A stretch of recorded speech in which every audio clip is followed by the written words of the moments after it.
wanted to stop in and chat with you to finish up our discussion about helping others understand why agriculture matters. It really gets back to understanding what other people's interests are, not what we're specifically focused on in the farm and in agriculture, but understanding who you're talking to. And the kitchen is a great place to do this because this is where many traditions happen, whether they're large or small. For example, I remember teaching my daughter how to make muffins this summer for 4-H, and to get those banana nut chocolate chip muffins just right. They were awesome, by the way. But to get them just right, and it can be something as large as an extravaganza like Thanksgiving that many of us are planning on hosting here.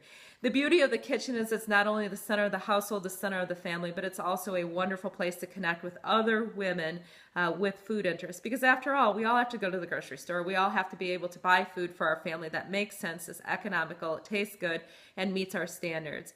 It's also a great place to connect around some of the more contentious issues such as biotechnology and animal welfare.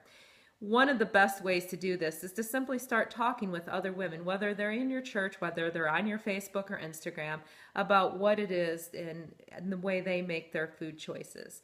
Last week when I was out speaking in Colorado, I actually talked with a lawyer who is with an organization in Washington, D.C., and she was considering some different ways to do lunch and learns with other lawyers in the community, or potentially hosting women at her home for dinner so that they could talk about where food comes from and to understand what some of those issues are from a first-hand basis.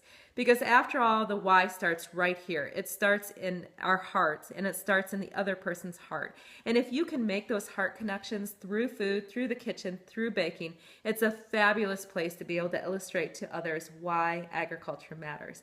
I wish you luck with that. Enjoy your fall baking, as I know I'm going to. I can't wait to make a pumpkin pie here shortly, and I'll look forward to talking with you next time.